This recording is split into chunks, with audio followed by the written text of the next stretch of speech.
At 1 o'clock on a freezing Chicago night, 8-month pregnant Sarah Thompson hid her 4-year-old daughter Lily behind cardboard boxes at a gas station to protect the only paycheck keeping their family alive, never knowing that Michael Jordan was about to walk through the door and witness a little girl give up her food, her favorite toy, and nearly her life to save the mother she loved.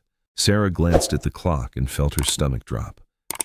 She was already running late for her night shift at the gas station when the phone rang. It was their neighbor, the one who usually watched Lily. "I'm so sorry, Sarah," the woman said, her voice tired. "My little one came down with a fever. I can't take care of Lily tonight." Sarah thanked her quietly and hung up, staring at the empty kitchen table. Marcus had left earlier that afternoon for a job interview 2 hours away in the industrial district. It was the first real chance he'd had after weeks of rejection letters and dead-end calls. They were completely broke. No money left for a babysitter, not even for a few hours. Sarah stood there for a moment, the weight of everything pressing down on her shoulders. She had to get to work. They needed that paycheck. She walked into the small living room where 4-year-old Lily was playing with her stuffed rabbit. Sarah knelt down and buttoned up the little girl's coat with gentle hands. "Tonight we're going to play the quiet game, baby," she whispered, trying to keep her voice steady. "No matter what you hear, you have to stay hidden until Mommy comes to get you, okay?" Lily looked up at her with big, worried eyes. "What if your back starts hurting again, Mommy?" Sarah forced a smile and brushed a strand of hair from her daughter's face. "Then Mommy will look at you, and it won't hurt so much." The drive to the gas station was quiet. Sarah's mind raced through all the rules she was about to break. Company policy was clear: no children allowed on the premises, ever. If anyone found out, she would be fired on the spot. But she couldn't leave Lily home alone. Not at night. Not in this neighborhood. She pulled around back and led her daughter through the employee door, her heart pounding. Inside the storage room behind the shop, Sarah quickly made a little nest. She spread an old blanket over some cardboard boxes to make a soft spot, then set out crayons, the stuffed rabbit, a few snacks, and an old phone loaded with downloaded cartoons. It wasn't much, but it was the best she could do. Lily sat down on the blanket and hugged her rabbit tight, looking small and unsure in the dim light. As Sarah stood up to leave and reached for the door, Lily's soft voice stopped her cold. "Mommy, please don't cry in the bathroom tonight." Sarah froze with her hand on the doorknob. She turned slowly, her chest tightening. She had no idea Lily had heard her on those hard nights when she slipped away to cry where no one could see. Tears stung her eyes, but she swallowed them down. She gave her daughter one last look, full of love and quiet heartbreak, then gently closed the door. The night shift had just begun. The storage room felt small and dim, with only a single bulb hanging from the ceiling that flickered now and then. Lily sat on the old blanket, her little legs tucked under her, and pulled out the crayons Sarah had left behind. She drew carefully, her tongue poking out the side of her mouth the way it always did when she was concentrating. First came a simple house with a bright yellow door that stood out against the white paper. Then she added 4 stick figures standing in front of it. Daddy with his strong arms, Mommy with a round belly, herself holding a rabbit, and a tiny baby shape for the one still growing inside her mom. But above her father's head, Lily colored a big, dark cloud that covered part of the sky. She stared at the drawing for a long time, her small fingers tracing the black marks. The room was quiet, except for the low hum of the store's refrigerators in the distance. Lily missed her dad already. She wondered if he was still driving, if the interview had gone okay. The yellow door made her feel a little better, like maybe one day they would all walk through it together into a warmer, happier place. But that cloud wouldn't leave her mind. When the store got quiet for a few minutes, Sarah slipped away from the counter and quietly opened the storage room door. She carried a small cup of milk and knelt down beside her daughter, trying not to wince from the ache in her back. Lily's face lit up for a second when she saw her mom. She picked up the drawing and pointed right at the dark cloud hanging over her father. "When Daddy finds a job, I can erase the black cloud, right?" she asked, her voice full of hope. Sarah pulled Lily into a tight hug, breathing in the familiar smell of her hair.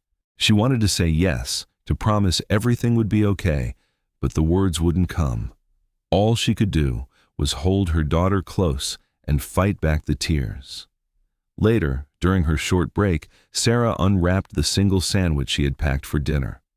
She cut it into 3 pieces, one for Lily, one to save for Marcus when he finally got home, and the smallest one for herself. She handed Lily her share and turned away for a moment to check the time on her phone. When she looked back, Lily had quietly slipped her own piece into her mother's lunch bag. "The baby doesn't have teeth yet," Lily said softly, patting Sarah's belly with her tiny hand. "You have to eat for the baby, Mommy." Sarah's throat tightened so much she could barely speak. In that moment, her 4-year-old was taking care of her, showing a kind of love that broke her heart and healed it at the same time. She hugged Lily again, whispering thank you against her soft cheek. The simple sandwich now felt like so much more than food. It was a reminder of how much they all carried, even the smallest one among them. Sarah sat there a little longer than she should have, just holding her daughter in the quiet room. Suddenly, the bell above the front door rang out sharp and clear. Sarah jumped up, quickly hiding the rest of the sandwich and locking the storage room door behind her just as a customer stepped inside. She wiped her eyes fast, put on her work smile, and walked back to the counter like everything was normal, even though her heart was still full from the love and worry that never seemed to let go. The night dragged on with the usual quiet hum of the gas station until the door opened again, letting in a gust of cold air. A 16-year-old boy stepped inside, his shoes soaked through and his thin jacket doing little to keep out the chill. Sarah noticed him right away. She watched from the counter as he moved down the aisle, glancing around nervously before slipping a container of baby formula and a loaf of bread under his coat. Her heart beat faster.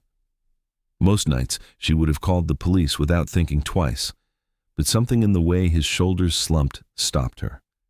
Instead of reaching for the phone, she walked over and gently stopped him near the door. "Hold on a second," she said softly, her voice steady even though her hands were shaking a little. The boy froze, his eyes wide with fear. In the back room, Lily had heard the voices and quietly cracked open the storage room door. She peeked through the narrow gap, clutching her stuffed rabbit tight against her chest. Her small body trembled. She was scared the older boy might hurt her mom, but she couldn't look away. She wanted to run out and help, but she remembered the quiet game and stayed hidden, breathing fast. The boy's name was Malik. His words tumbled out in a rush, his voice cracking under the weight of everything he was carrying. "It's for my 2-year-old sister," he said, eyes filling with tears he tried to blink away. "Our mom disappeared a few days ago, and my stepdad, he's passed out drunk again in a room with no heat. She's crying all the time because she's hungry."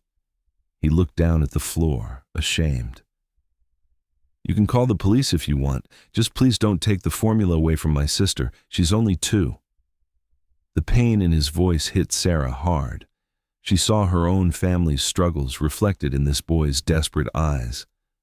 Sarah took a deep breath and reached under the counter. She pulled out a small envelope she had been saving for weeks, the money set aside for a second-hand crib for her unborn baby. It wasn't much, but it was everything she could spare. She used part of it to pay for the formula, the bread, some soup, and a pair of warm children's socks. Malik stood there stunned, watching her ring up the items like it was any normal sale. "I'm not saying stealing is right," Sarah told him gently as she handed him the bag. "But your sister shouldn't have to suffer just so the adults around her can teach you a lesson. Take this home and keep her warm tonight." Malik lowered his head, his shoulders shaking a little as he fought back more tears. "I'll pay you back one day," he whispered, his voice thick with emotion. Sarah gave him a small, tired smile and placed a hand on his arm for just a moment. "When you're able, help someone else. That will be enough." The boy nodded, clutching the bag like it was a lifeline, and slipped back out into the cold night. Outside the fogged-up window, a black luxury SUV had pulled up to the gas pump. A very tall man stood beside it, his eyes fixed on the scene that had just unfolded inside the store. He had seen everything. The bell above the door rang again, and in walked the tallest man Sarah had ever seen in person. It was Michael Jordan. He had just come from an event honoring his late mother, and the long drive had left him tired and quiet. He stopped for gas, nothing more. Sarah's eyes widened the moment she recognized him, her heart skipping a beat. She had grown up watching his games, but tonight she didn't reach for her phone or ask for a picture. She simply smiled politely and rang him up like he was any other customer on a cold night. Inside, her hands trembled a little as she tried to stay calm and professional. While she processed his payment, a loud thud came from the storage room. Jordan turned his head toward the sound, his sharp eyes narrowing. "Is someone back there?" he asked, his deep voice gentle but curious. Sarah's face went pale. Her mind raced with fear. This could be the moment she lost everything. She swallowed hard and forced her voice to stay steady. "Just a few boxes," she said quickly. "They aren't stacked very well. Happens all the time." She prayed he would let it go, her pulse pounding in her ears. But in the back room, Lily had heard her mother coughing again, that deep, painful cough that had been getting worse lately. She forgot all about the quiet game. The little girl grabbed a paper cup of water and pushed the door open, walking straight out into the store. "Mommy, you have to drink," she said, holding the cup up with both hands. "The doctor said you can't let the baby get thirsty." Sarah froze in horror. This was it. Jordan would report her for sure, and she would lose her job. She reached out to pull Lily back, her stomach twisting with dread. Instead of looking angry, Jordan slowly crouched down until he was right at Lily's eye level. His tall frame folded gently, and a warm smile touched his face. "Are you your mother's assistant?" he asked kindly. Lily nodded with all the seriousness a 4-year-old could manage. "I help Mommy not fall down," she answered, her small voice full of pride. Sarah stood there speechless, watching the biggest basketball legend she had ever known speak to her daughter like she was the most important person in the room. Lily looked up at the tall man for a moment, then reached into her pocket and pulled out her drawing. She handed it to him without hesitation. "Mr. Tall, do you know anywhere that needs a daddy who is very good at fixing machines?" she asked, her eyes hopeful. For several seconds, Michael Jordan could not answer. He stared at the drawing, the yellow door, the family, and the dark cloud over the father, and something in his chest tightened. The innocence in her question, the love behind it, left him quiet in a way few things ever did. He looked from the little girl to Sarah, seeing the exhaustion and quiet strength in the mother's eyes. The night had suddenly become much more than a simple stop for gas. Michael Jordan held Lily's drawing carefully in his large hands, studying every crayon line. Sarah and Lily were drawn with big smiles, but Marcus had no mouth at all. Jordan looked up gently and asked, "Why doesn't your daddy have a smile?" Lily didn't hesitate. "Daddy forgot how to smile when the factory closed," she said softly. "Sometimes he turns toward the wall so Mommy won't see." The words hung in the air, simple and honest in the way only a child could say them. Jordan felt a deep ache in his chest. He could almost picture the man standing there, carrying a weight too heavy to share. Sarah's face burned with embarrassment. She stepped forward quickly and reached for Lily's hand. "I'm so sorry," she said, her voice shaky. "She talks too much sometimes. I should take her back now." She tried to guide her daughter toward the storage room, desperate to hide her family's pain from this stranger. But Jordan gently raised his hand to stop her.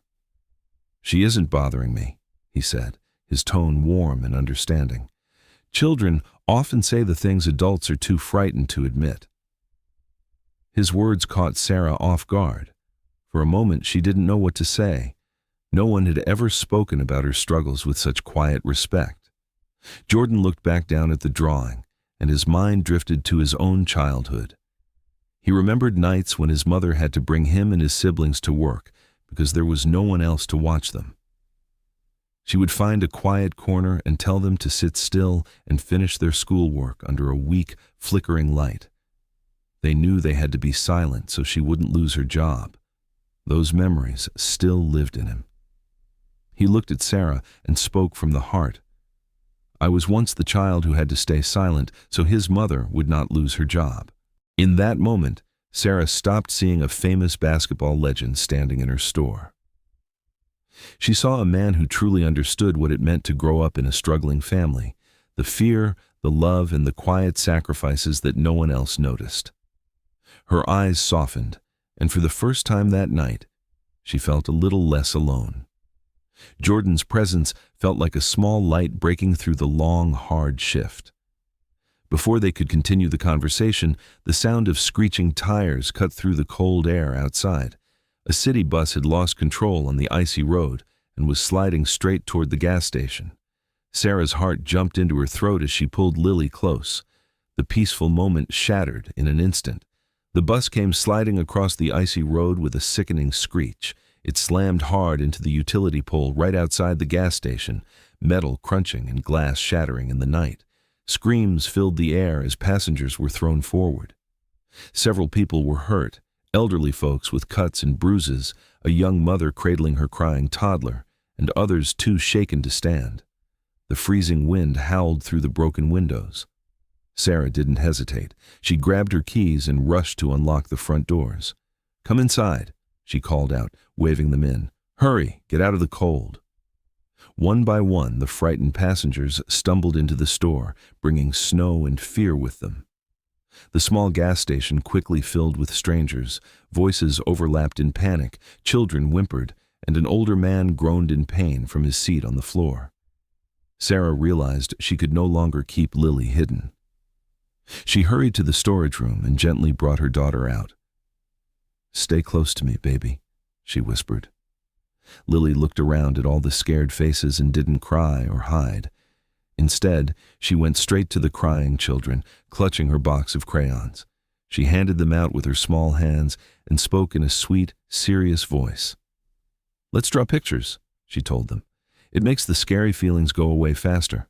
I'll draw with you." The kids slowly quieted down as they colored on whatever paper Sarah could find. Their little heads bent together while Lily sat right in the middle, offering comfort like it was the most natural thing in the world. Even though her back ached and sharp pains shot through her belly from the pregnancy, Sarah took charge. She moved through the store with quiet determination, dividing the space into areas, one for the injured, one for the elderly to rest, and a corner for the children. She gathered every towel, bottle of water, blanket, and the first aid kit she could find. Her hands worked fast, even as sweat mixed with the chill on her forehead. When everyone was as settled as they could be, she stood up tall and spoke clearly. "There are no customers or employees in here tonight," she announced, her voice steady and warm. "There are only people who must help one another survive until morning." Her words seemed to calm the room. Strangers nodded and started helping each other, sharing coats, holding hands, offering whatever little comfort they had. Jordan and a few of the stronger passengers moved quickly to check on those still outside. The sense of togetherness grew in the middle of the chaos, turning a random group of people into something more like a family. Sarah felt every kick from her unborn baby and every tired muscle in her body, but seeing Lily coloring beside a scared little boy made her push through the pain. For a brief moment, the store felt warmer despite the dropping temperature. Then the damaged utility pole outside groaned and collapsed with a loud crash. The entire neighborhood went dark as power lines fell. The heating system shut down with a final hiss, and the electronic entrance door jammed shut, trapping them all inside. The wind howled louder against the windows, and the real test of the long night had only just begun. In the dim emergency lights of the store, a 3-year-old boy sat on the cold floor and cried without stopping. His sobs broke everyone's hearts as he called out again and again for his mother, who was still trapped inside the damaged bus. "Mommy. I want my mommy," he wailed, his small body shaking with fear and cold. A few adults tried to comfort him with soft words and gentle pats, but nothing helped. The boy was terrified, lost in a room full of strangers while the storm raged outside. His cries echoed through the quiet space, making the already heavy night feel even heavier. Lily had been sitting nearby with the other children, but when she heard the little boy's pain, she stood up slowly. She held her stuffed rabbit tight against her chest, the same rabbit she had slept with every single night since she was a baby. It was worn and soft, smelling like home and safety. For a long moment, she hesitated, her little fingers gripping the fur as tears filled her own eyes. This rabbit was her most precious thing in the world, the one thing that made the scary nights better. But then she looked at the crying boy and made up her mind. She walked over and gently placed the rabbit in his lap. "You can keep him for now," Lily said in her soft, sweet voice. "When you get scared, squeeze him very tightly. He knows how to make the night go faster." The little boy clutched the rabbit and buried his face in its fur. His sobs slowly quieted into hiccups as he held on like it was a lifeline. Lily stood there watching him, then turned her face away so he wouldn't see her own tears. She wiped them quickly with the sleeve of her coat, trying to be brave so the boy wouldn't feel bad about taking her special friend. Jordan had been helping organize supplies in the corner, but he stopped completely when he saw what Lily did.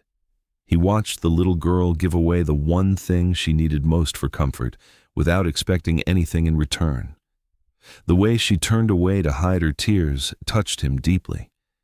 It reminded him so much of his own mother. She had taught him that true generosity wasn't giving away things you didn't need. It was offering something you still needed yourself, even when it hurt. In that moment, standing in the cold, powerless gas station, Jordan felt his eyes sting. This 4-year-old girl had more strength and kindness than most adults he knew.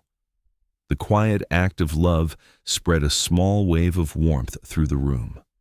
Some of the other passengers wiped their eyes too, moved by the simple moment between the two children.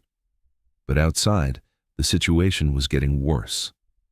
The trapped boy's mother was growing weaker in the wrecked bus, her voice fading as rescuers tried to reach her. Jordan looked toward the jammed door, then back at Lily and the little boy now calm with the rabbit. He made a decision. He pulled his coat tighter and prepared to go back out into the blizzard to help bring the mother inside. The night was far from over, but Lily's quiet sacrifice had reminded everyone what really mattered. Jordan, the bus driver, and a few of the stronger passengers braved the storm once more. They worked together to force open a section of the damaged bus, fighting against twisted metal and biting wind. After several tense minutes, they carefully carried the injured mother back inside the gas station. The moment they laid her down, the 3-year-old boy spotted her and ran straight into her arms, still clutching Lily's stuffed rabbit. "Mommy!" he cried, burying his face in her coat. The mother held him tight, tears streaming down her face as she whispered how much she loved him. The reunion brought a quiet wave of relief through the store. For a brief moment, the cold night felt a little less hopeless. Sarah kept working without rest. She knelt beside an injured passenger, carefully bandaging a deep cut on the woman's arm. Her own body had been aching for hours, but she pushed through. Then a powerful contraction hit her like a wave. The pain was so sharp it took her breath away. She turned her face quickly toward the shelves so Lily wouldn't see, biting her lip hard to stay quiet. But it was too late. Lily noticed right away.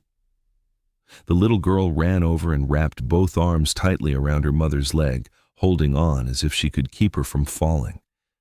"Please stop saying it doesn't hurt," Lily whispered, her voice full of worry. Your face is crying even when your eyes aren't." Sarah's heart broke at her daughter's words. She couldn't pretend anymore. A retired nurse named Evelyn had been helping the injured passengers. She noticed Sarah's pale face and the way she was breathing and came over immediately. After a quick but careful examination, Evelyn's expression grew serious. "You may be going into premature labor," she said quietly. "We need to get you help soon." Sarah shook her head, panic rising in her chest. She grabbed Evelyn's hand and begged in a low voice, "Please don't tell anyone. I can't leave my shift. This paycheck is all my family has left." The fear in Sarah's eyes was raw and real. She had been holding everything together for so long that letting go felt impossible. Evelyn looked at her with the gentle wisdom of someone who had seen too much suffering in her years as a nurse. She placed a kind hand on Sarah's shoulder and said softly, "Your daughter needs a living mother more than your family needs 1 week's wages." The words landed heavily. Sarah felt tears burn in her eyes as the truth of it settled in her heart. She thought of Lily's worried face, the new baby on the way, and Marcus out there somewhere in the storm. For the first time that night, the weight of it all felt almost too heavy to carry alone. Sarah stepped away for a moment and pulled out her phone with shaking hands. She tried calling Marcus, hoping to hear his voice, even for just a second. But the call wouldn't go through. The storm had taken the signal, and all she heard was silence. She stood there in the dark store, holding the phone to her chest, wondering if he was safe and praying he would find his way back to them. The night kept getting longer, and Sarah's strength was beginning to fade. Marcus sat in the waiting room for over an hour, his best shirt already wrinkled from the long drive. When they finally called him in, the news came quick and cold. The position had already been promised to a manager's relative. Another rejection. He thanked them politely, shook hands, and walked out with his head held high, but inside, he felt crushed. On the drive back, he decided not to tell Sarah. She was carrying enough already, the baby, the bills, the constant worry. He couldn't bear to disappoint her again with more bad news. He gripped the steering wheel tighter and whispered to himself that he would find another way, somehow. The blizzard grew worse with every mile. Snow whipped across the windshield so thick he could barely see the road. Then the car started sputtering. The fuel gauge had been wrong in this weather. The engine died completely, leaving Marcus stranded in the middle of nowhere as the temperature dropped fast. He tried calling for help, but the signal was gone. That's when a message finally came through on his phone. Sarah and Lily were trapped at the gas station with a crashed bus and no power. Fear shot through him like electricity. He didn't think twice. Marcus left the keys in the ignition, zipped up his thin jacket, and started walking straight into the storm. The wind felt like knives cutting across his face. Snow piled up past his ankles, and every step grew harder. He slipped on ice more than once, falling hard but forcing himself back up. His fingers went numb and his lungs burned from the cold air, but the thought of Sarah and Lily kept him moving. He pictured Lily's small face and Sarah's tired smile, and he pushed forward through the whiteout. Cars abandoned on the side of the road became ghostly shadows he passed, a reminder of how dangerous this night had become. Still, Marcus kept going, one painful step at a time. His phone rang suddenly, and the call connected for only a few precious seconds. "Sarah?" His voice cracked with exhaustion. He admitted everything in a rush, the failed interview, the pawned wedding ring he had sold weeks ago to pay an old medical bill. Sarah's voice came through weak but full of love.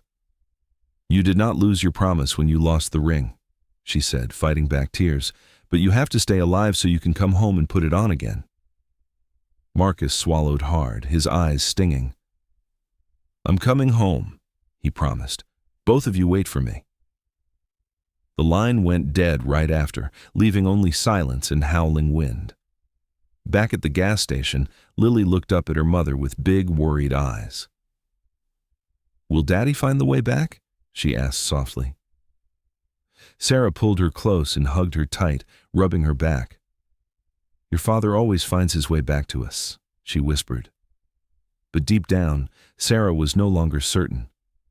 The storm outside sounded angrier than ever, and with every minute that passed without word from Marcus, her hope grew thinner. She held Lily closer, praying silently while the cold crept deeper into the store. The night had become a true test of how much a family could endure. The first warning was a strange rattling sound from the back of the gas station. At first, nobody paid attention. The store was filled with crying children, injured passengers, and adults trying to stay calm while the wind shook the windows. Then, the emergency lights flickered twice. A sharp electrical smell spread through the air, followed by a loud pop that made everyone turn toward the storage room. A flash of blue light appeared beneath the door, and black smoke began crawling into the hallway. Michael Jordan grabbed the fire extinguisher from the wall and rushed back. When he opened the door, a wave of heat forced him away. The old generator had short-circuited beside stacks of cardboard boxes, and the flames were already climbing the shelves. "Move everyone toward the front," Jordan shouted. Sarah helped an elderly man away from the smoke while Evelyn gathered the children near the windows. For one terrified second, Sarah searched the room for Lily. Then she saw her sitting beside the little boy from the bus, still holding his hand. Relief rushed through her. Her daughter was safe. The blanket, the crayons, and everything else inside the storage room could burn. None of it mattered as long as Lily was there. "Stay with the other children, baby," Sarah called. "Do not move." Lily nodded, but her eyes remained fixed on the smoke.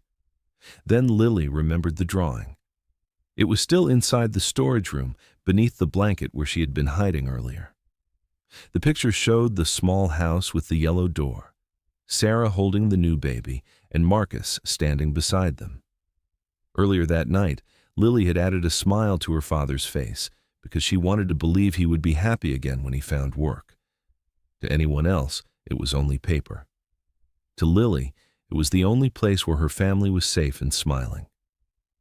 She looked toward Sarah, but her mother was helping another passenger. Nobody noticed when Lily let go of the boy's hand and slipped behind the shelves. She told herself she would be gone for only 1 second. She covered her mouth with her sleeve and entered the hallway. Smoke made her eyes sting, and the heat grew stronger with every step. The storage room door was partly open, with orange light moving behind it. Lily was scared, but she kept thinking about the yellow door and her father's smile. She dropped to her knees and crawled toward the place where the blanket had been. The room no longer looked familiar. Burning boxes blocked her view, and thick smoke hid the doorway behind her. Lily reached beneath a fallen piece of cardboard and felt the edge of the paper. "I found you," she whispered, pulling the drawing against her chest. At the front of the store, Sarah finished guiding an injured woman toward the side exit. She turned back to check on Lily, but the space beside the window was empty. The little boy was still there, holding Lily's stuffed rabbit. Sarah searched behind the counter and between the shelves. "Lily!" she called. There was no answer. Her voice rose as panic took over. "Lily, where are you?" The boy pointed toward the back hallway. "She said she forgot something." Sarah looked down and saw a yellow crayon near the storage room door. In that moment, she knew exactly what her daughter had gone back to find. "Lily!" Sarah screamed and ran toward the smoke. Jordan caught her arm before she reached the doorway. "You cannot go in there. The fire is moving too fast." Sarah pulled against him. "My daughter is inside." Jordan tightened his grip. "I'll go. You're having contractions, and you can barely stand." Another wave of pain hit Sarah. She bent forward, pressing one hand against her stomach, but refused to step back. Tears ran down her face as she looked into the burning room. "She's 4 years old," Sarah said. "She spent this whole night hiding because she thought losing my job would be worse than being afraid. She gave away her food. She gave away her rabbit. I will not let her face that fire alone." Jordan looked at Sarah and understood there was no way to stop her. He took off his coat, poured water over it, and wrapped it around her shoulders. "Stay low," he said. Stay close to me." Sarah nodded, though both of them knew she would keep moving no matter how much pain she felt. Jordan covered his mouth with a wet towel and reached for the door. Before they entered, a faint sound came through the smoke. At first, it was almost lost beneath the cracking fire. Then they heard a small cough. "Mommy!" Sarah froze. Everyone near the hallway went silent. Lily's voice came again, weak and frightened. "Mommy, I found the picture." Sarah pressed both hands to her mouth, then shouted, "Stay close to the floor, baby. Mommy is coming." A heavy shelf crashed somewhere inside the room, sending sparks into the hallway. For several seconds, there was no answer. Then Lily began to cry. "Mommy, I can't find the door." Sarah stepped toward the flames without hesitation. This time, Michael Jordan did not try to stop her. He moved beside her, lifted the wet coat over both of them, and entered the smoke with her. Behind them, the passengers stood in silence as Lily's cries grew weaker. Sarah kept calling her daughter's name, using the sound of Lily's voice to guide them through the darkness.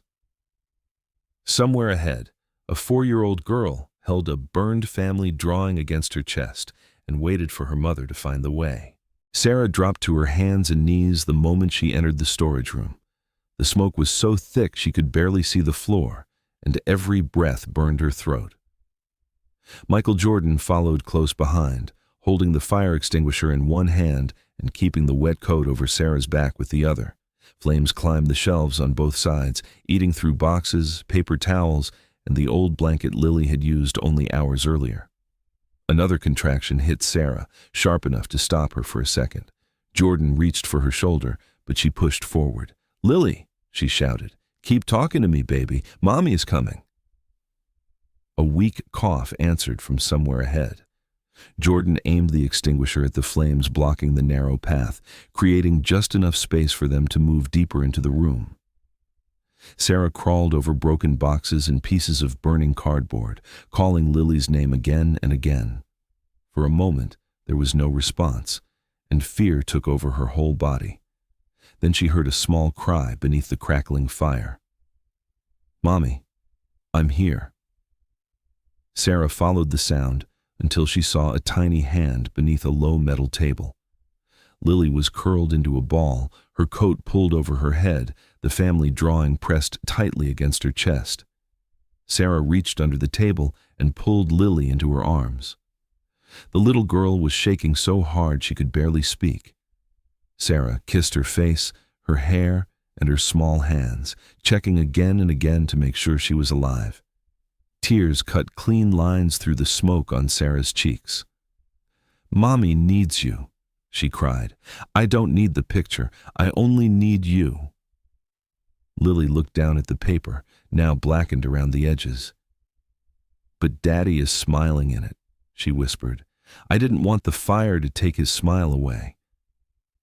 The words broke something inside Sarah. She held Lily tighter, remembering all the nights her daughter had watched Marcus pretend he was not hurting.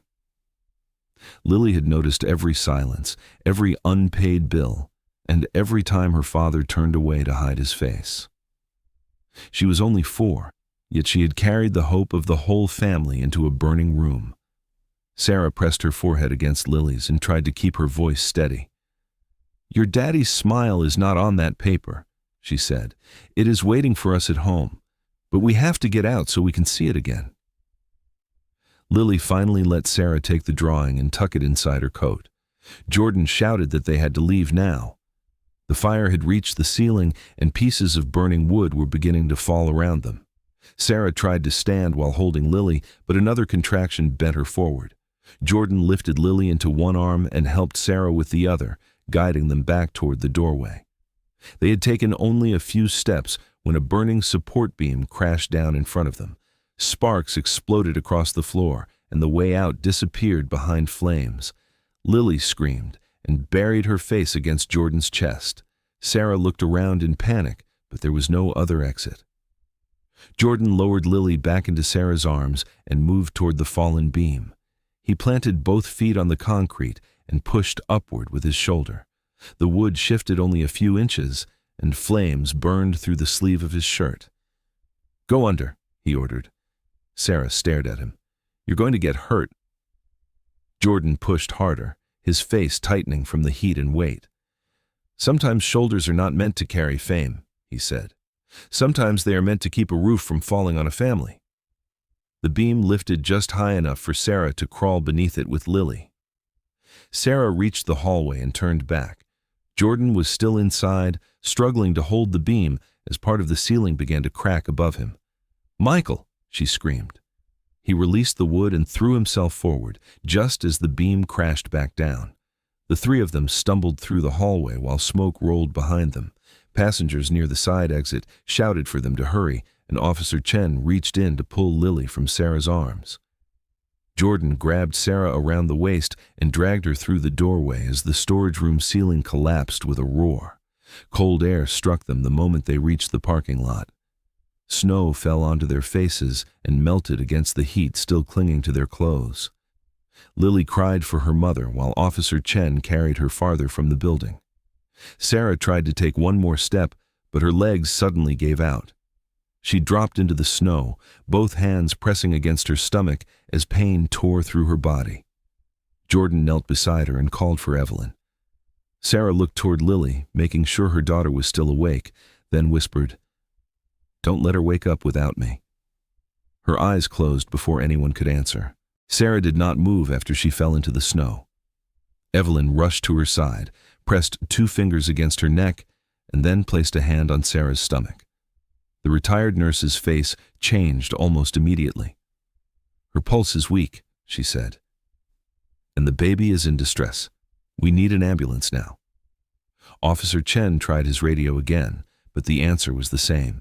The main road was blocked by fallen branches, abandoned cars, and nearly 2 feet of snow. The nearest ambulance was less than 3 miles away, yet it might as well have been on the other side of the city. Jordan pulled out his phone and began calling everyone he knew. He contacted city officials, private medical teams, and people who had never ignored his calls before. But the storm did not care who he was. Helicopters could not fly. Snowplows were trapped behind accidents. Even the police could not promise when the road would open. Jordan kept dialing, his voice growing sharper each time someone said they were doing their best. For most of his life, one phone call had been enough to move people, open doors, or change plans. Now every answer ended with the same words: "We can't get through." Lily stood a few feet away, wrapped in a blanket that was too large for her.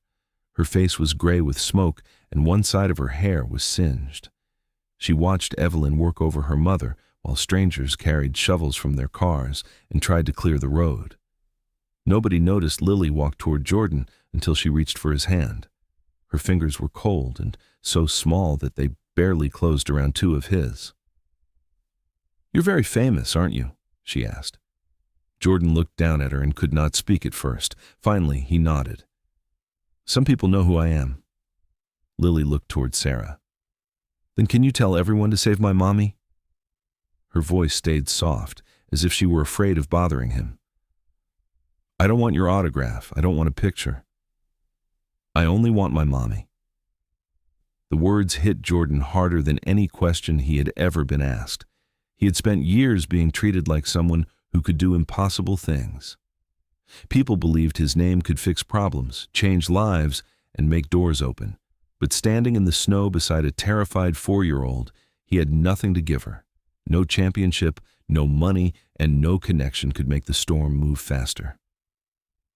Jordan knelt until they were at the same height. "I can't order the storm to stop," he said, struggling to keep his voice steady, "but I promise I will not leave your mother." Lily studied his face, trying to decide whether that promise was enough. Then she asked, "Will she wake up?" Jordan looked toward Evelyn. The nurse was rubbing Sarah's hands and calling her name, but Sarah did not respond. He turned back to Lily. He could not lie to her, yet he could not take away the little hope she had left. "She is fighting," he said. "Your mother has been fighting all night." "She gets tired," Lily whispered. "She thinks I don't know, but I know." Jordan felt his throat tighten. "Then we have to help her keep fighting." He stood and called everyone closer. There were bus passengers, drivers, nearby residents, Officer Chen, Malik, and people who had left warm apartments after hearing about the fire. Jordan pointed toward the blocked road. "That ambulance is trying to reach us. We cannot wait for someone else to solve this. If you can lift, dig, pull, or push, we need you now." No one asked for a picture. No one stared at him like a celebrity. They picked up shovels, tire irons, boards, and ropes.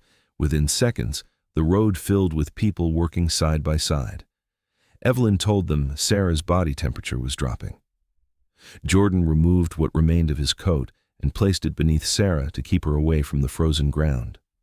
Lily knelt beside her mother and rubbed Sarah's fingers between both of her hands. "Mommy, I'm here," she said.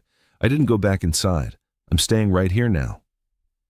Sarah's eyelids did not move. Lily looked down at her own coat. It was small, wet, and hardly warm enough for her, but she took it off anyway. She laid it across Sarah's stomach, covering the place where her unborn sister was still fighting to survive. Evelyn tried to place the blanket back around Lily, but the little girl shook her head. "The baby is smaller than me," she said. "She needs it more." The wind rose again, carrying the sound of people shouting and metal scraping against ice. Somewhere beyond the snow, a siren could be heard for the first time, faint but real. Lily leaned close to her mother's belly and began singing the lullaby Sarah used every night when the lights were out and the apartment felt too cold. Her voice trembled, and she forgot some of the words, but she kept going. She sang for the baby. She sang for Sarah. She sang because it was the only thing a 4-year-old could do when even Michael Jordan could not stop the storm. Jordan stood beside them with his hands closed into fists, listening to the small voice rise through the wind. Around him, dozens of strangers fought to open the road. In the center of it all, Lily kept singing, as if her mother might follow the sound back home.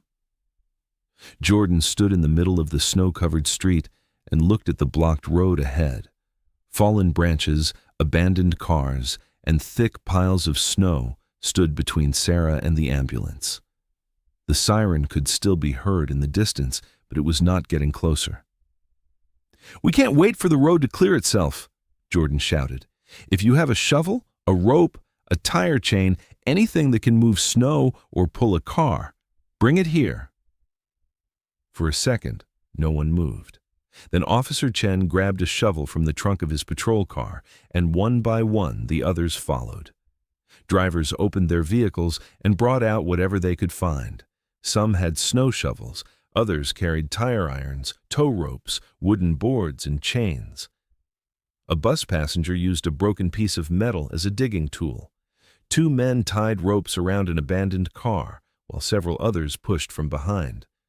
Jordan joined them, his burned shoulder making every movement painful, but he refused to stop. No one cared that he was Michael Jordan anymore. In that moment, he was simply another man trying to help a mother reach the hospital. Then Malik appeared through the blowing snow. He was not alone.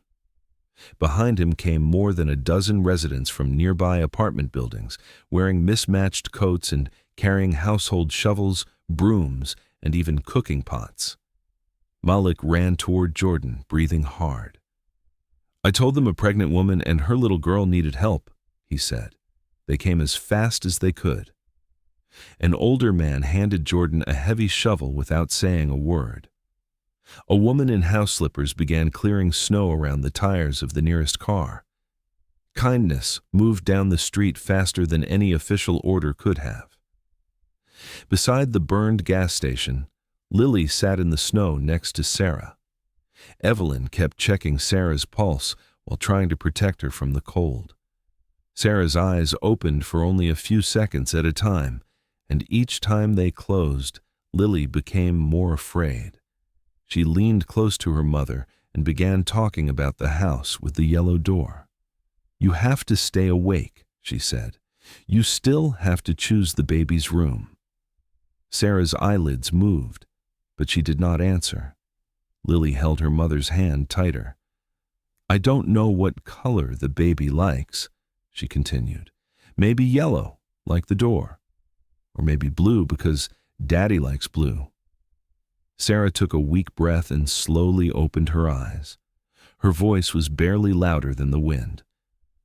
"The baby will like whatever color you choose." Lily smiled through her tears. "Then I'll choose 2 colors. That way she won't be sad if she changes her mind." Sarah tried to smile, but pain tightened across her face. Evelyn told her to keep breathing and stay with them. Lily continued talking because she understood that silence was dangerous. She described where her bed would go, where the baby would sleep, and where Marcus would sit when he came home from work. "Daddy will have a chair by the window," she said. "He can sit there when he's tired, but he won't have to turn toward the wall anymore." Sarah squeezed Lily's fingers weakly. It was the smallest movement, but it was enough to keep Lily talking. Down the road, the crowd pulled the first abandoned car out of the way. The tow rope snapped once, sending several people falling into the snow, but they stood up and tried again. Jordan's hands were bleeding from the rope, and his shoulder burned beneath his torn shirt. Malik worked beside him, digging until his fingers shook. "Don't stop," Jordan told everyone. "That ambulance only needs one open lane." The group pushed harder, clearing one small section at a time. A woman from the neighborhood brought blankets and hot water. Someone else brought flashlights. People who had never met Sarah were now calling her name, telling her to hold on. Lily looked around at all the strangers working for her mother and seemed confused.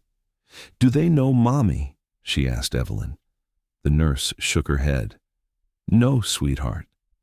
Lily looked toward the road again. "Then why are they helping?" Evelyn brushed snow from the child's hair. "Because sometimes people don't have to know your name to know you matter." After nearly 20 minutes, the final fallen branch was pulled aside. The group cheered, but the road was still too narrow near the corner. Jordan and Officer Chen began directing people to move the remaining cars. That was when Lily suddenly stood up. She was staring toward the far end of the street, where a dark figure was walking through the snow. At first, no one could tell who it was. The man stumbled, caught himself against a parked car, then kept moving. "Daddy?" Lily whispered. The figure lifted his head. Marcus's jacket was covered in ice, and his face was pale from the cold. His shoes had split open during the long walk, and blood had soaked through his socks, leaving dark marks in the snow behind him. He could barely stay on his feet, but the moment he saw Sarah lying on the ground, he began to run. Lily raced toward him before anyone could stop her. Marcus dropped to his knees and caught her in his arms.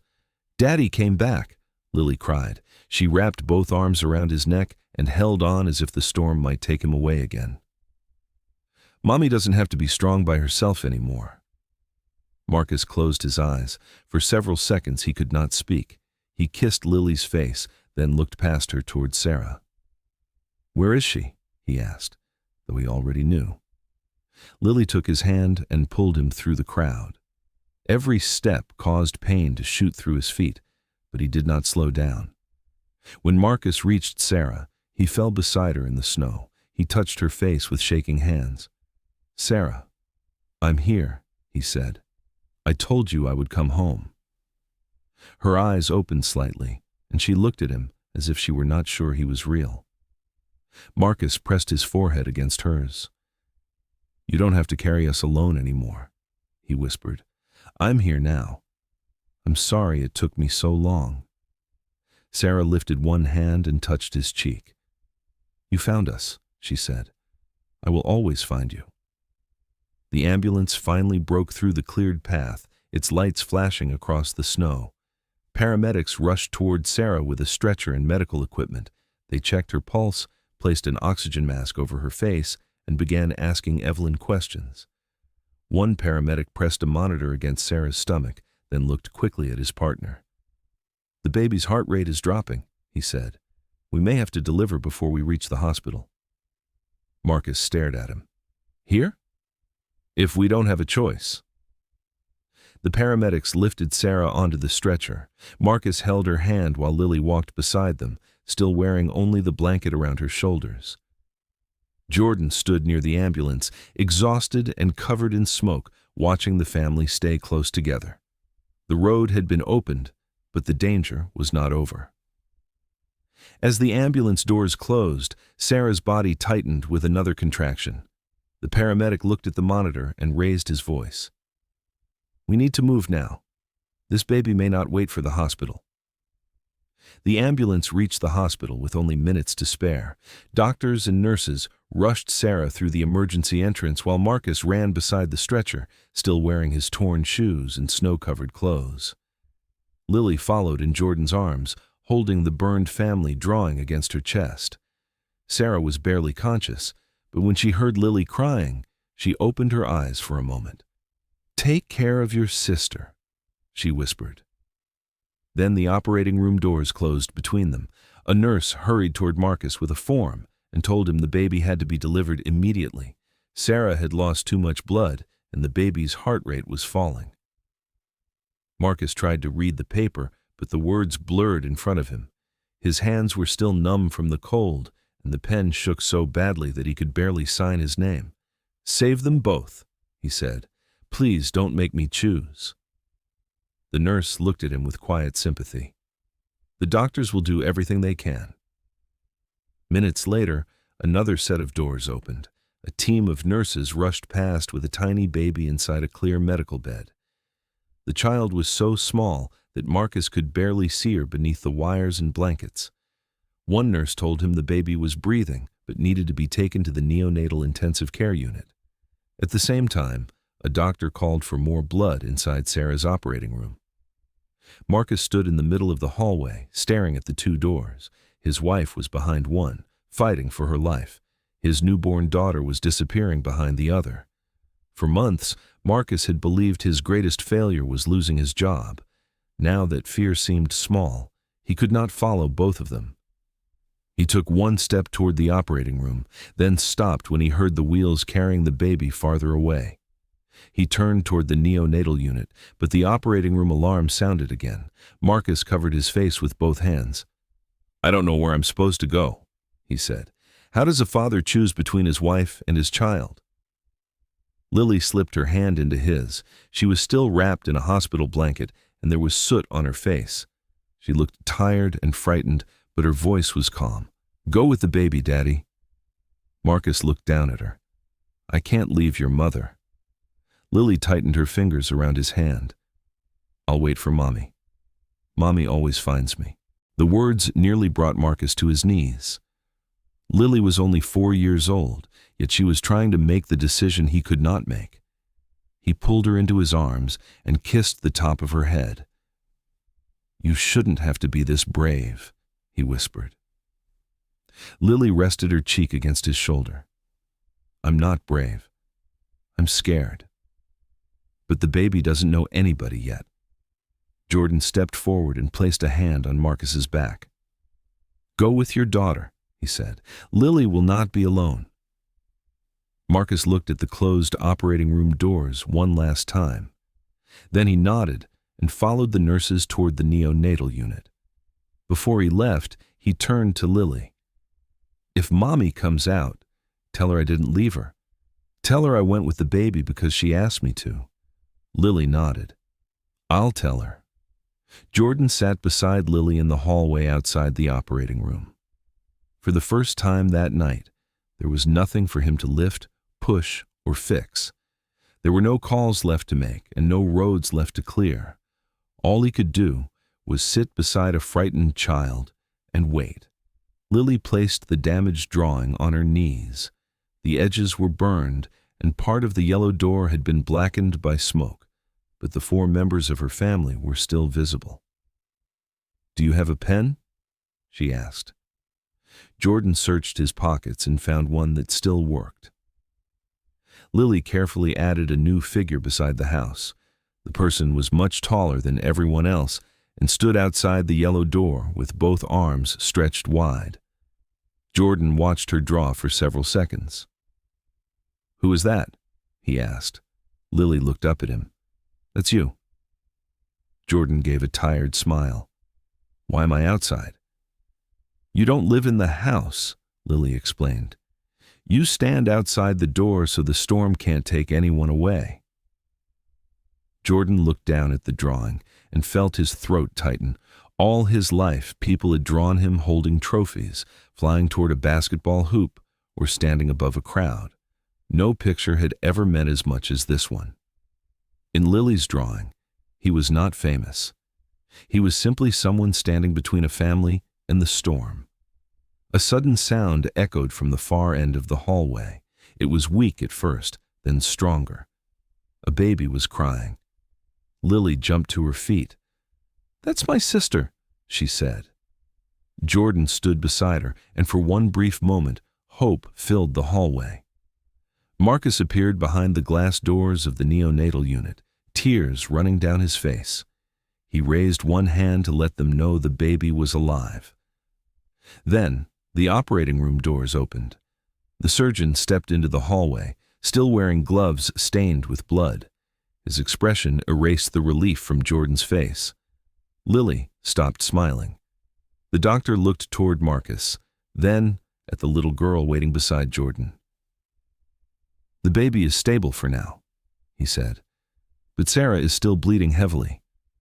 We haven't been able to stop it." Marcus stood frozen between the two hospital doors once again. Behind one door, his newborn daughter was crying. Behind the other, his wife was running out of time. The hallway outside the operating room had grown strangely quiet. Marcus stood near the doors, staring at the red light above them as if he could force it to turn off. Lily sat beside Michael Jordan with the burned family drawing resting across her knees, while the cries of her newborn sister faded behind the distant doors of the neonatal unit. No one knew how long Sarah had been in surgery anymore. Every few minutes, a nurse hurried past without stopping, and each time Marcus lifted his head, hoping for news. The surgeon's warning remained in his mind. The baby was stable, but Sarah was still bleeding, and the doctors had not yet found a way to stop it. The elevator doors opened, and Jerry stepped into the hallway carrying Sarah's work bag against his chest. He was still wearing the suit he had thrown on after hearing about the fire, but his hair was wet from the snow and his face looked older than it had the night before. He walked toward Marcus slowly, as if he were afraid of bringing one more piece of bad news. The firefighters recovered a few things from the front counter before the building became unsafe, he explained. Her coat was damaged, and most of the paperwork is gone. But I found her phone inside the employee locker. I thought you might want it. Marcus accepted the bag with shaking hands and thanked him, though his voice barely came out. Jerry looked toward the operating room doors and lowered his eyes. He admitted that he had known Sarah was exhausted, that he had seen her struggling during recent shifts, and that he should have done more. He had offered extra hours because he believed he was helping her family, but he now understood that every additional shift had taken something from her body. Marcus did not blame him. He simply said Sarah had become very good at making everyone believe she could handle more than any one person should have to carry. Jerry nodded, his eyes filling with tears, and told Marcus that if Sarah came through those doors, she would never have to prove her worth to him again. Lily reached into the bag and found Sarah's phone. The screen was cracked, but it still turned on.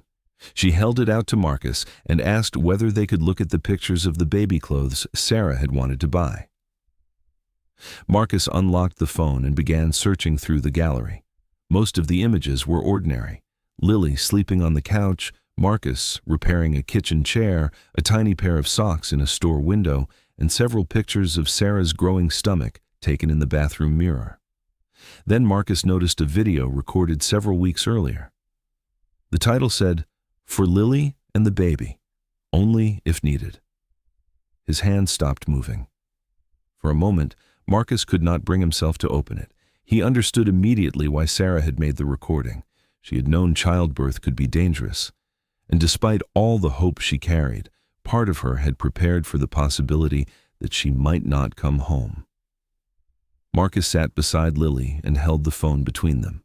Jordan remained nearby, while Jerry quietly stepped back but did not leave. Marcus pressed play. Sarah appeared on the screen wearing an old gray sweater, sitting on the edge of their bed. Her hair was pulled back and she looked tired, but her voice was calm. She began by saying that she hoped no one would ever need to watch the video. She said she had recorded it because there were some things a mother should never leave unsaid, especially when her children were still too young to understand how deeply they were loved. Then she looked directly into the camera and spoke Lily's name. "Lily, my sweet girl. You have spent so much time trying to make life easier for me and your father. You pick up your toys before anyone asks. You say you are not hungry when you know there is not much food.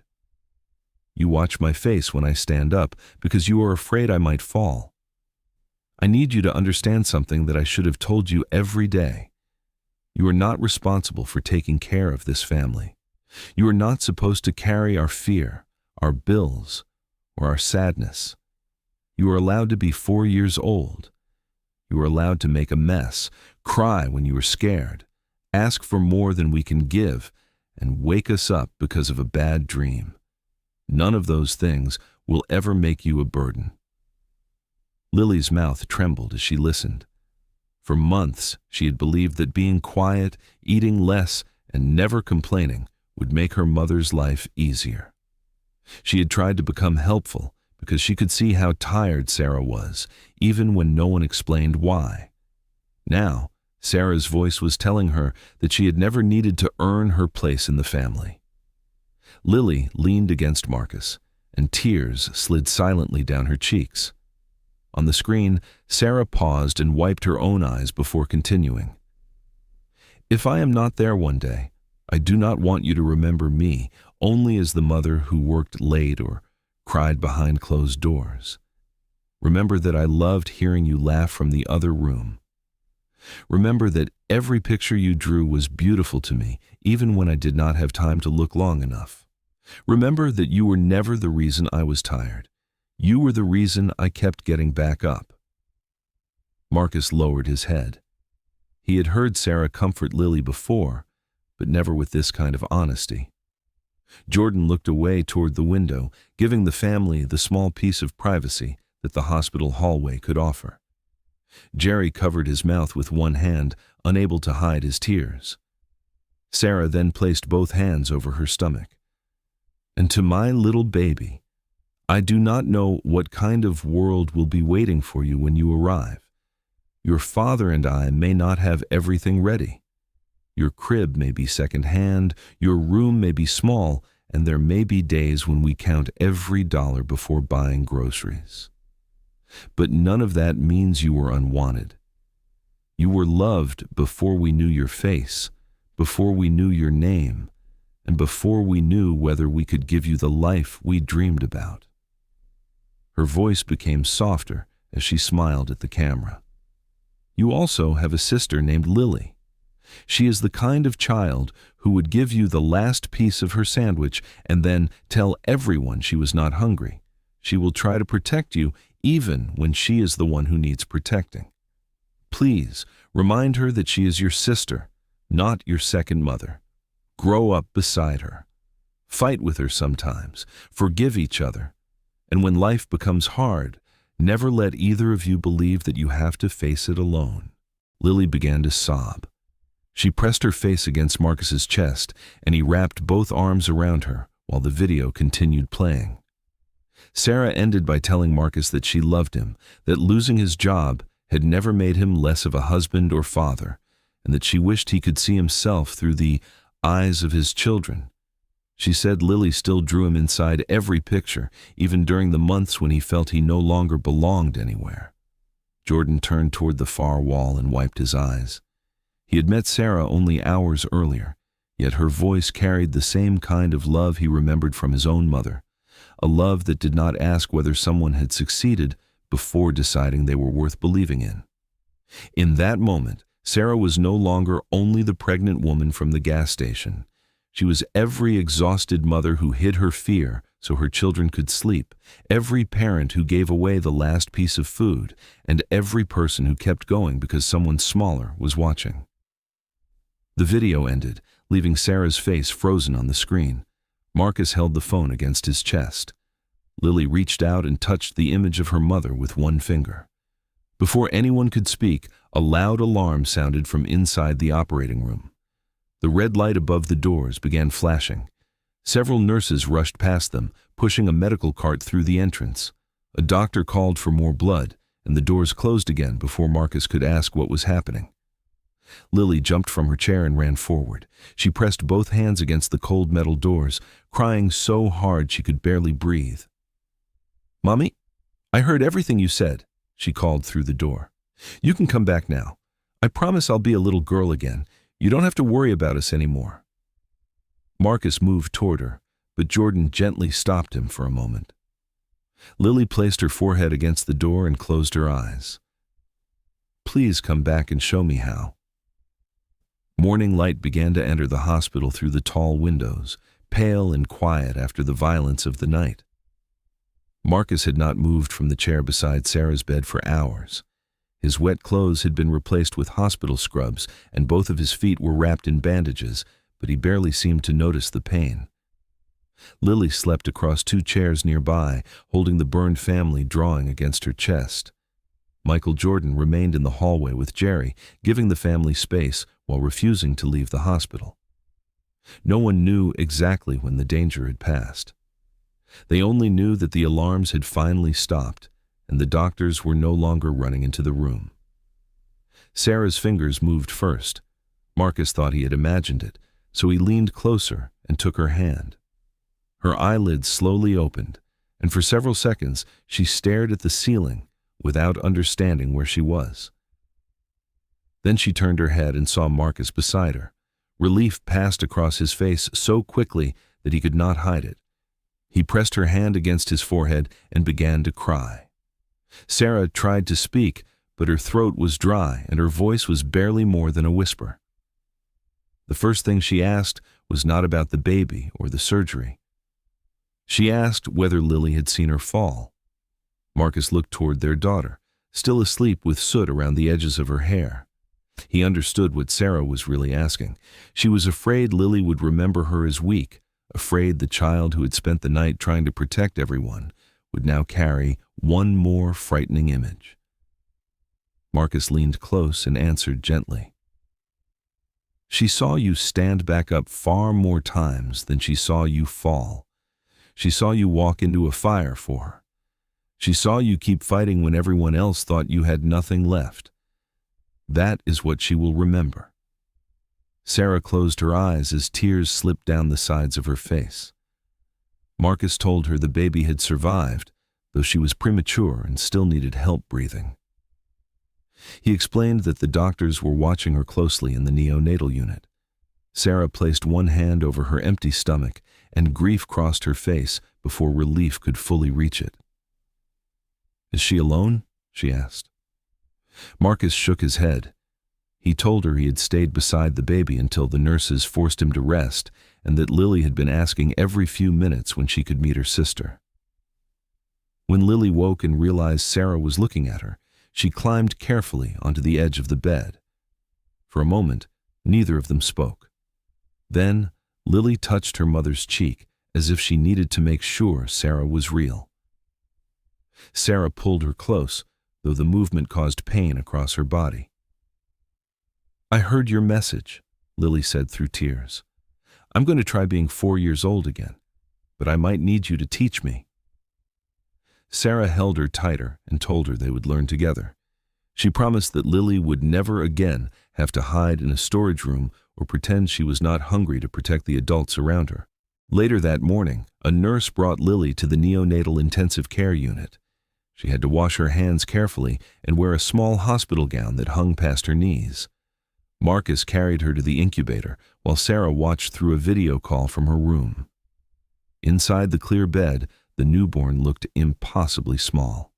Thin wires ran across her chest, and every breath seemed to take all the strength she had.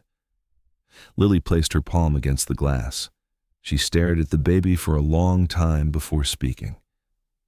"I'm Lily," she said softly. "I kept Mommy awake for you, so now you have to keep breathing for her. She worked very hard to bring you here, and she is going to be upset if you give up before we get home." Marcus covered his mouth, trying not to cry again. On the phone screen, Sarah smiled through her tears. The baby's tiny fingers moved toward the glass, not quite reaching Lily's hand, but close enough to make her gasp. "She knows me," Lily whispered. Marcus told her that sisters often recognized each other before they understood why. Lily remained beside the incubator, describing the house with the yellow door and promising the baby that she could choose the color of their room when she grew stronger. For the first time since the fire, the family allowed themselves to imagine a future beyond the hospital. Michael Jordan visited Sarah later that afternoon. He did not bring reporters, cameras, or a large check. He entered quietly, pulled a chair beside the bed, and asked how she was feeling. Sarah thanked him for saving Lily and for staying with them, but she also made it clear that she did not want her family presented as helpless people waiting for a famous man to rescue them. Jordan nodded because he had already reached the same conclusion. He told Sarah that what happened at the gas station had shown him more than hardship. He had seen leadership, courage, and a family that kept giving even when it had almost nothing left. He said he did not want to hand them enough money to make one terrible day disappear, only to leave them facing the same problems a few months later. "I want to help your family build a life that will not collapse the next time a bad day arrives," he explained. "That means opportunity, stability, and choices. It means helping you stand without making you feel that you owe anyone for the ground beneath your feet." Sarah listened carefully. She had expected kindness, but not respect. Jordan was not speaking to her like a victim. He was speaking to her like someone whose strength had value beyond one dramatic night. He asked about her work, what she believed the gas station needed, and what would have made her situation different. Sarah told him the truth. She said employees needed paid leave, emergency help, safer equipment, and somewhere for their children to go when childcare failed. She admitted that no worker should have to hide a 4-year-old behind cardboard boxes just to keep a job. Jordan stood when she finished. He told her those ideas mattered more than any public speech he could give. Then he looked toward Jerry, who'd been waiting outside the room. "I need to speak with you privately," Jordan said. "This gas station should not go back to the way it was before last night." Jerry looked surprised, but he followed him into the hallway. Sarah watched them leave, unsure what Jordan had in mind. For the first time, however, the uncertainty did not feel like fear. It felt like a door beginning to open. Jerry sat across from Michael Jordan in a small family waiting room at the end of the hospital hallway. He looked exhausted, and for the first time, he stopped pretending that everything was under control. He admitted that the gas station had been losing money for months and that the company was preparing to sell several locations, including his. He had kept the news from the employees because he did not want them to panic before a final decision was made. Then he placed one hand over his chest and revealed something even Sarah did not know. His heart condition had become worse, and his doctor had warned him that continuing to work long shifts could kill him. Jordan listened without interrupting. Jerry explained that he had seen Lily on the security cameras the moment Sarah brought her into the storage room.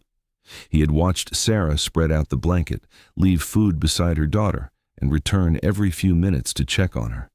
He could have called and told Sarah to take Lily home. He could also have reported her to the company and protected himself from responsibility. Instead, he turned off one of the cameras and pretended he had seen nothing.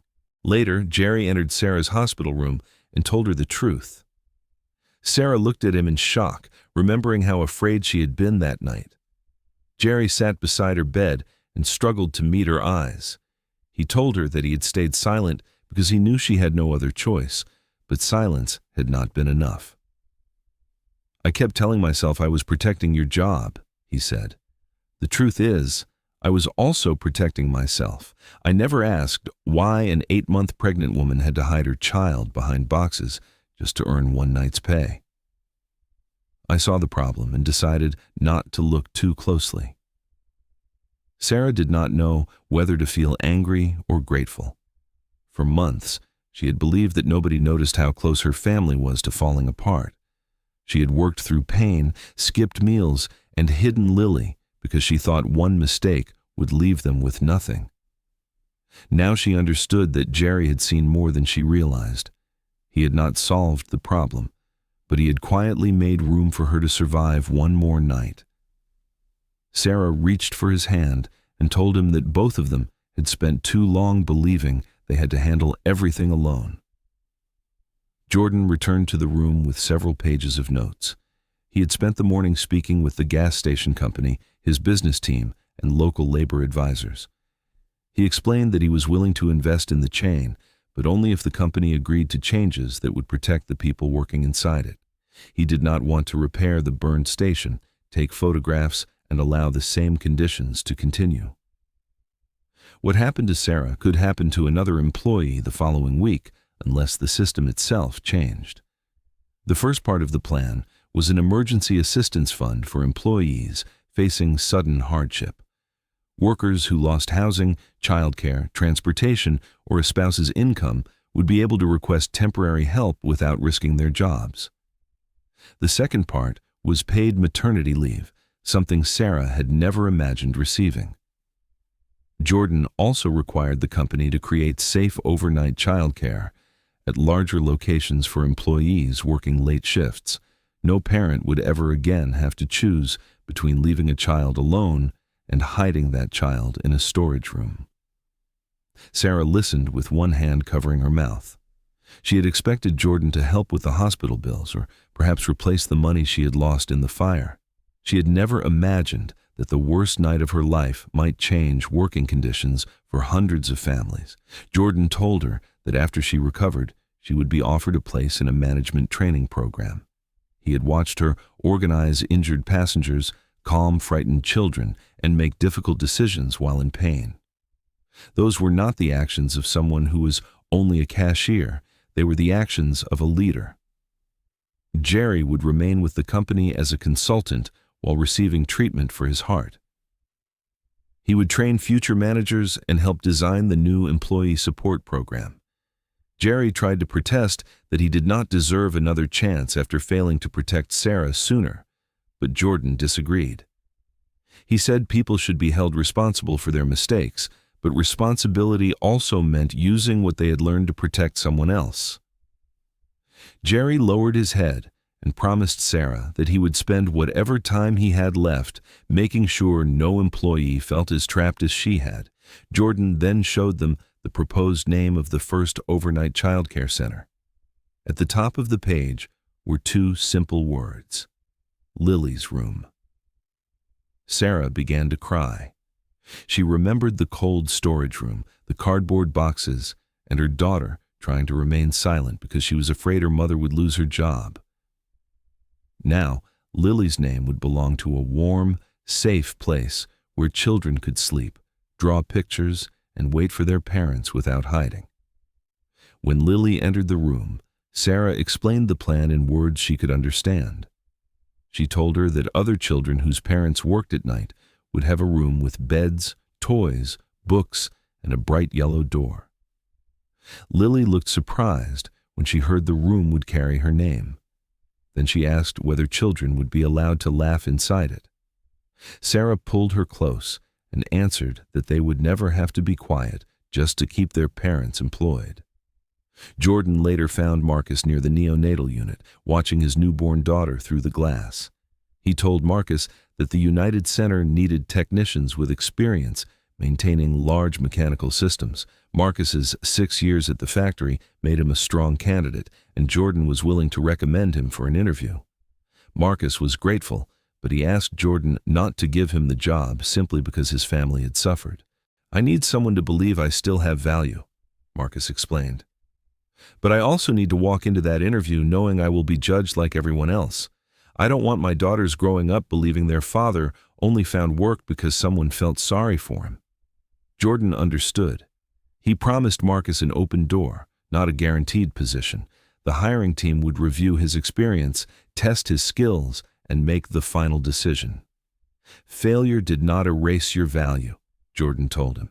It only made you forget it for a while. The interview is your chance to remember. Before leaving, Jordan reached into his coat pocket and removed a small box. He had asked his assistant to locate the pawn shop where Marcus had sold his wedding ring. The owner had agreed to return it after hearing what had happened during the storm. Jordan did not place the ring directly into Marcus's hand. Instead, he called Lily over and gave the box to her. "This belongs to your father," he said. "I think it should come back to him from someone who never stopped believing he would find his way home." Lily carried the box carefully across the room. Marcus knelt as she opened it and lifted out the ring. She slid it onto his finger with both hands, then looked at the family drawing resting beside Sarah's bed. Her father had a smile in the picture now, and for the first time in many months, he had the same smile on his face. Lily wrapped her arms around his neck. "The fire didn't take it," she whispered. Marcus held his daughter close and looked toward Sarah. "No," he said, "it didn't." Several months after the storm, the Thompson family began learning how to live without waiting for the next disaster. Marcus earned the technical position at the United Center after completing 2 interviews and a difficult skills test. Michael Jordan had opened the door, but Marcus had walked through it on his own. On the morning he received the job offer, he sat at the kitchen table and read the email 3 times before he believed it. Then he covered his face and cried. Lily climbed into his lap and asked whether the black cloud above his head was finally gone. Marcus held her close and told her that some clouds took time to move, but he could see the sun again.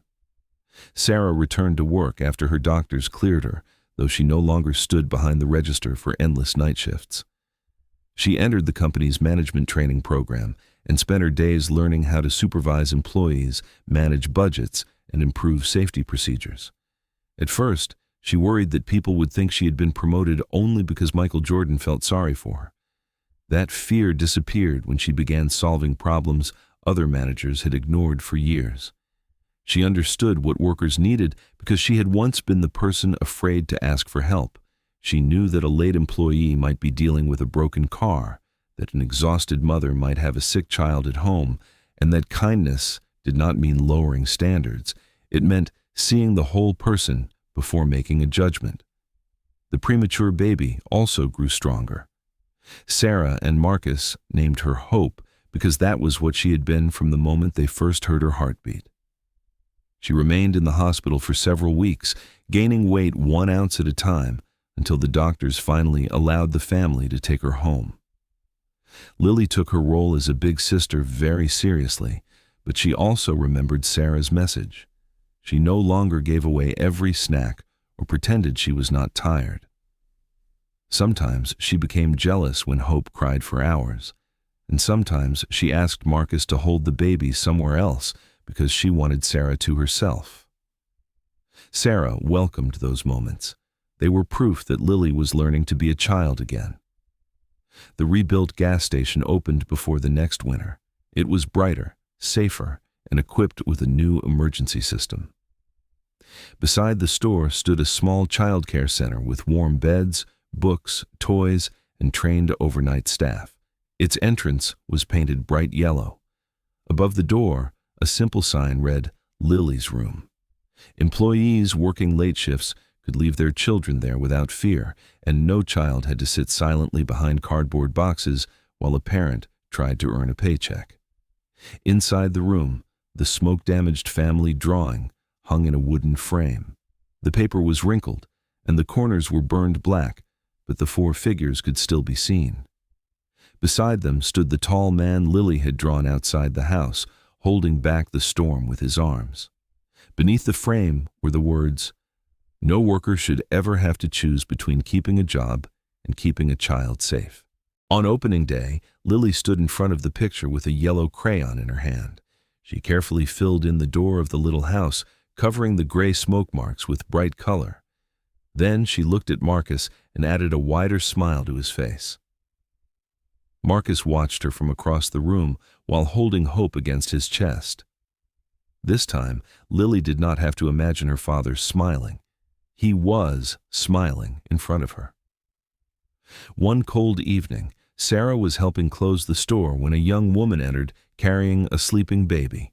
Her coat was thin, and she looked at the prices before placing a container of formula in her basket. At the register, her card was declined. She tried again, then searched through her pockets for change. When she realized she did not have enough, she apologized and carried the formula back toward the shelf. Sarah recognized the look on the woman's face. It was the same look she had worn when every dollar had already been promised to rent, electricity, or medical bills. Before Sarah could move, Lily picked up the formula and brought it back to the counter. She looked at her mother without saying anything. Sarah understood. The young woman shook her head and explained that she could not accept charity. Sarah told her that she had once felt the same way. Then she paid for the formula and placed it in the woman's hands. "You do not owe me anything," Sarah said. "There may come a day when life becomes easier for you and someone else is standing where you are now. When that day comes, help them. That is how you repay this." The woman began to cry. She held the formula against her chest and promised she would remember. Sarah watched her leave, then looked down at Lily. "Was that the right thing to do?" Lily asked. Sarah kissed the top of her head. It was exactly the right thing. Outside the window, a black SUV was parked near the gas pumps.